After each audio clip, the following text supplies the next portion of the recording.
CM Punk makes his AEW return. Plus, we have an update on AEW's plans for 2-day pay-per-views. And The Undertaker has been announced for a WWE show. It's all in the wrestling news right now. The Quake at the Lake was a show that you'd regret if you forget, says Tony Khan, Baba de Balm. And he was right if you're a CM Punk fan, because Punky's back, baby. He's back. It didn't look like it was going to happen. As recently as like a week and a half ago, he was saying, I don't know if I'm going to be cleared. They were working us all like the filthy, disgusting marks that we are. We are that. He made his return at the end of yesterday's Dynamite. John Moxley retaining the AEW Interim World Championship against Jericho. Big brawl between the Combat Club and the Jericho Appreciation Society, interrupted by CM Punk's music. He cleared out the Jericho lads and then came face to face with Moxley, and Moxley just did one of them, flipped him off, and then left CM Punk in the ring to close the show. He's back. It's really, really exciting. So it looks like he is going to be good for All Out, and we're going to get the match to decide who is the proper AEW World Champion. Punk Moxley to determine that. Will no doubt headline All Out when we get there. Dave Meltzer also saying yes, that CM Punk is confirmed to make an in-ring return as well, like he's been cleared to get back in there. I think a few people went, okay, well, he's here, but is he all right to wrestle? Yeah, the thing is, you wouldn't want to bring him back with All Out being so close if he wasn't good to wrestle. I don't think that's a sensible thing to do. So it's good to hear that he is good to go. I really want Moxley to win that. The more I've thought about it, I know, and it's a shame that we didn't get the Summer of Punk. If we don't get it in this run, we might not get it at all at this point. But I'd prefer Moxley to retain. I don't want him to just be this champion that was there just to tide things over. I want him to be like, there's more of a future with Moxley in the company than there is Punk. So why not give Moxley a decent second proper reign? Because I don't think the nuclear heat is there that you would have with CM Punk winning and then MJF attacking him at the end of All Out. And MJF being the babyface. Well, maybe we'll just see how the dice fall with that. See how the dice roll. See how the cards... Oh, right. Sorry. I thought you were going to pitch your CM Punk heel turn there. You want Punk to remain... Man, MJF would still get cheered, wouldn't he? I think you could sort of paint it in shades of grey there. Because I think then you just have Punk become the undisputed AEW champion, and then MJF through the crowd... You're right. If MJF is coming back, which he almost definitely is, then that is... The storyline there is probably stronger than Moxley having it, because I fancy him looking good. And that's fine. It's quite the possibility as well. It really is. AEW also set the stall out for their Trios Championship. The tournament will begin next week. We know who's going to be in it. Andrade, El Idolo, Dragon Lee, and Roosh are a team. Is that your Spanish accent? What do you mean? Dude, Andrade. Andrade El Idolo. Oh, that's nice, that. Andrade El Idolo, Dragon Lee, and Roosh. What do you say, Roosh in here? They're taking on the Young Bucks and a mystery partner. It's not going to be Hangman, because Hangman said, nah, mate, I'm all right. Don't fancy it. Computer says no. It still could be. He still might surprise and go, actually, I fancy it after all. I want a reign that's good. With the Trios partner. It could be his brother, Jangman Page. Very and it's good. Just Hangman Page with a moustache on. I like it. There you go. Book that, you cowards. But he says he's going to be in the corner of the Dark Order, says Hangman, so they don't know what Jangman's going to do. Ospreay and Aussie Open. Nice. Getting together as in the tournament as well, facing Death Triangle. And then the Trust Busters. This is the new triumvirate of Ari Daivari, Slim J, and Parker Boudreaux going to face Orange Cassidy, Trent Beretta, and Chuck Taylor. Nice mixture there of top, middle, bottom guys, different promotions represented. I like the Trios tournament there. Me too. For me, honestly, it's got to be Triangle, right? They deserve... I honestly think out of that lot, they probably deserve it the most. Although it'd be nice to have Dark Order to have something proper to do. I don't rate their chances or anything, but...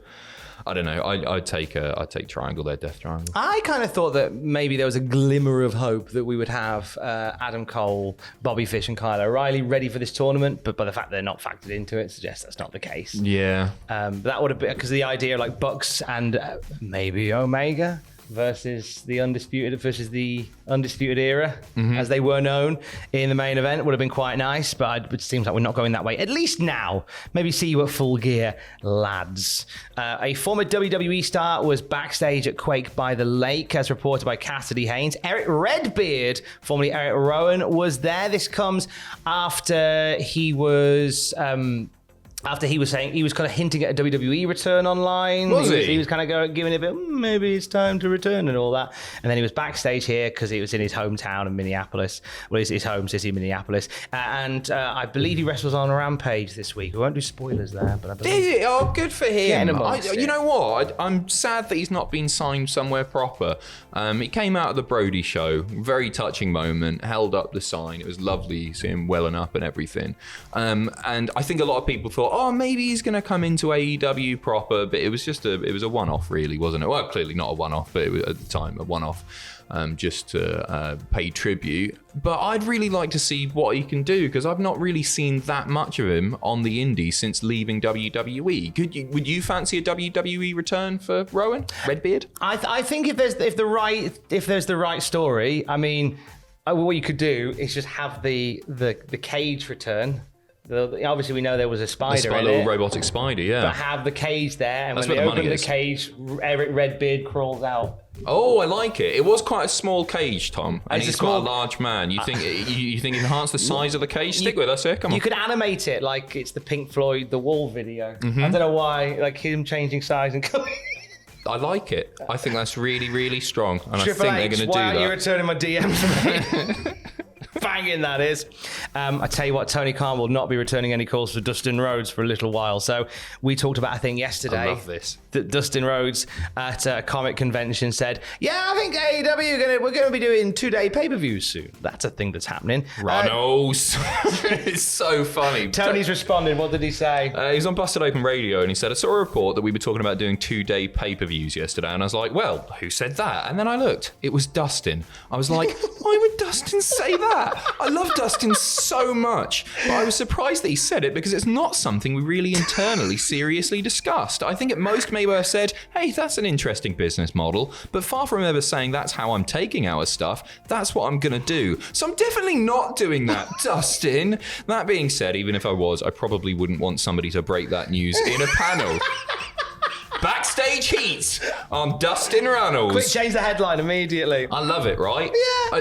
It's so funny that he came out and said that, seemingly with no basis. But the thing is, and right, hey, Tony worked us with the CM Punk thing. He might be working us here as well. The thing is, it's such a specific thing to say. It's not like, oh, I reckon he might come back here. She might come back here. I would like a match with X. Why? It's not just sort of general stuff. It's like saying, yeah, I think we're doing 2-day pay-per-views pretty soon. It's like that. You don't just pluck that out of thin air, do you? So I think there might still be something to this. I'm going to choose Goldust over Tony Khan when it comes to AEW news. Dustin walking past Tony's office and he just hears like 2-day pay-per-view out of context, and Dustin's, I remember this. I won't listen any more to the conversation. I will take that information and leave. Tony was just bigging up WrestleMania. He was just saying, I thought it was a great 2-day pay-per-view.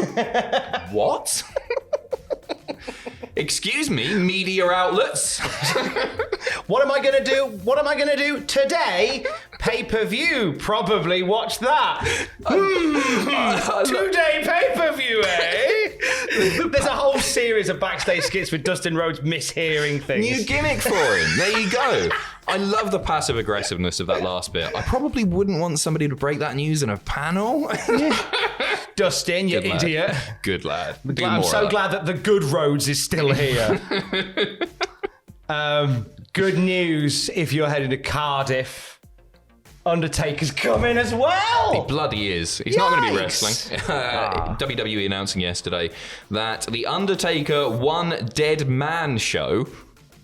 It's like one man show, but they put dead in lowercase. Will make its international debut on Friday night.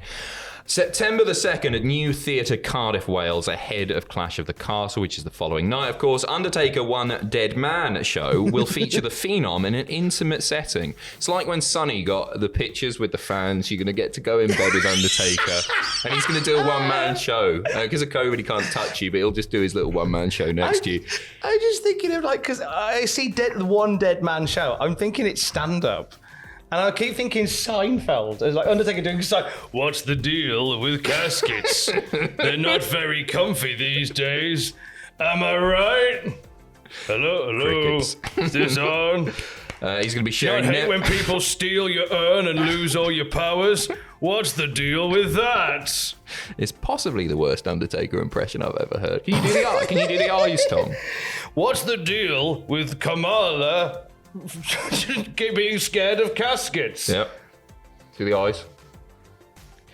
Ever had it when karma steals your urn and melts it into a chain? What's the deal with that?